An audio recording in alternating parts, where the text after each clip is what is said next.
folks, David here. We're just about to release the Super Baja Rey in Fenders, which I know there's quite a few people after it. We've been making these for, I don't know, when did I start? 2 years ago or something like that. It was, yeah, it's been a long time coming. So we've got some parts on the bench. This is what you're going to get in the kit.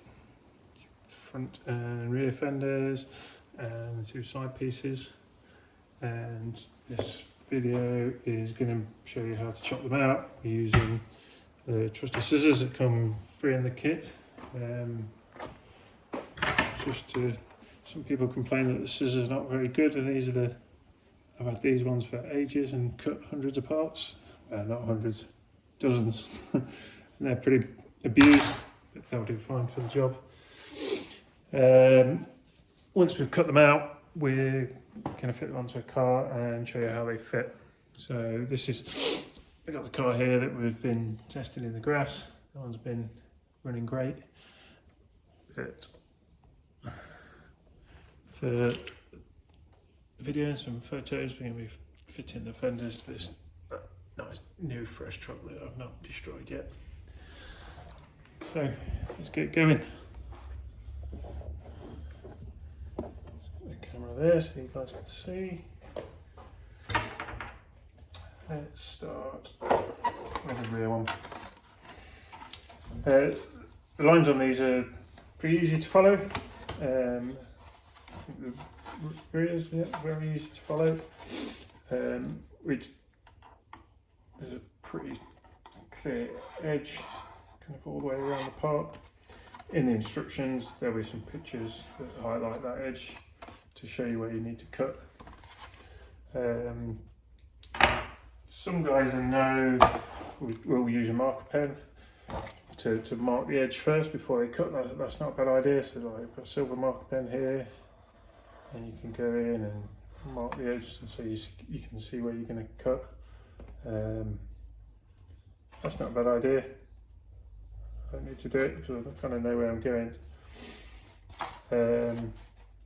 Another good tip is sometimes to look on the inside, and you can see the edge more clearly on the inside. So this is the mould side, so there's a nice crisp line running around the inside. So if you're not too sure, follow that line.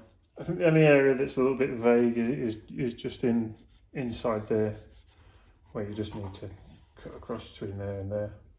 It doesn't matter too much where your cut line goes there. I'll show you as we go. So let's get straight in and cut. Now what I do advise is to take your time while you're cutting. I'm going to do these quick for the sake of the video, but I suggest to you guys to take your time and not make any mistakes. As you can see, these really old scissors that are pretty blunt make reasonably light work. That's plastic. I think because these are a little bit bigger, they're in a way easier to cut than some of the smaller ones.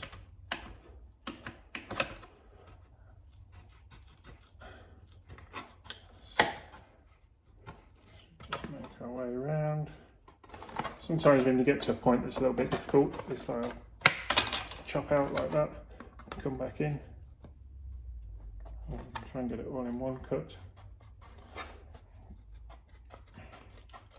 Likewise, some edges and some hands, what you want to do is come back at it again from the other direction. I've made it all the way around this part, okay. So that's that side done. So you can see it's pretty easy to cut out. You could probably make a neater job of it than I just have.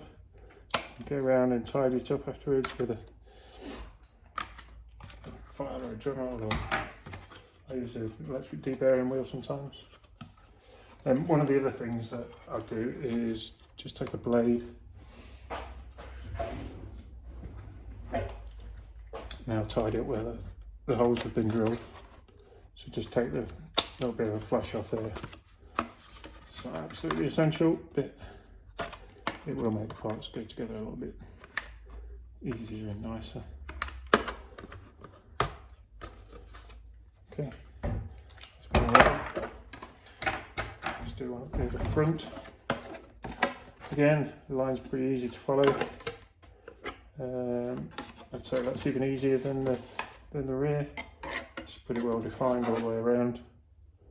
Again, look at the instructions. I'll put some marked instructions in so you can see exactly the line that you want to follow. You could maybe cut looking from the inside if you want to, if that's easier.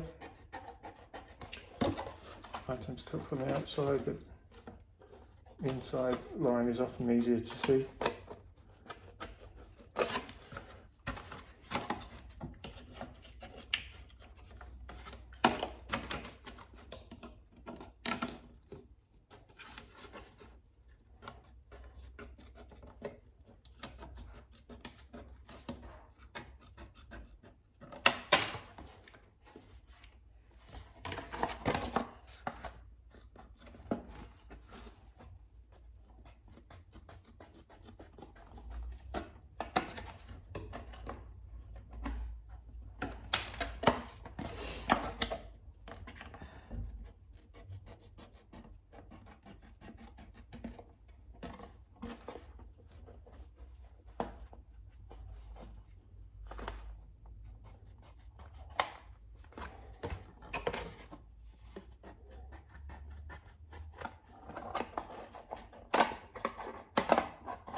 So this little corner just here, I'm going to come back, flip the scissors around, come back in from this side.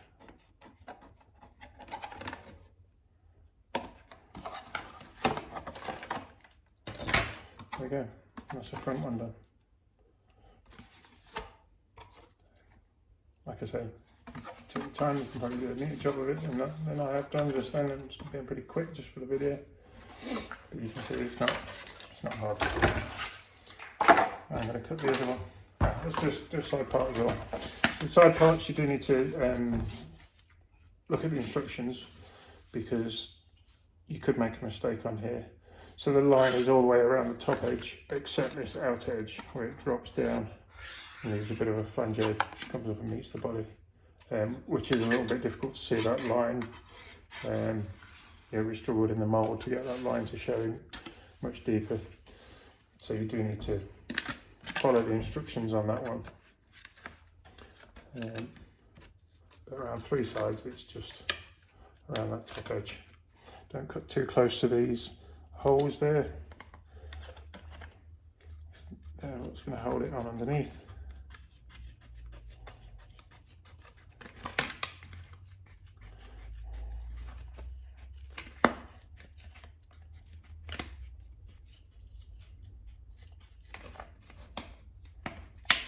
You see I've cut 3 sides all around just that top edge. Just tighten that up a little bit.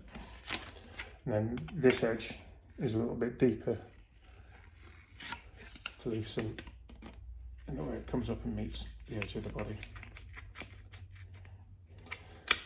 It doesn't need to be precise where this is cut, but you do need to leave the flanged edge.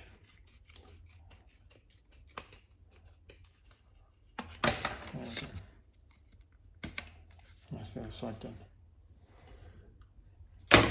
I'll do the other parts and then we'll put it onto the car.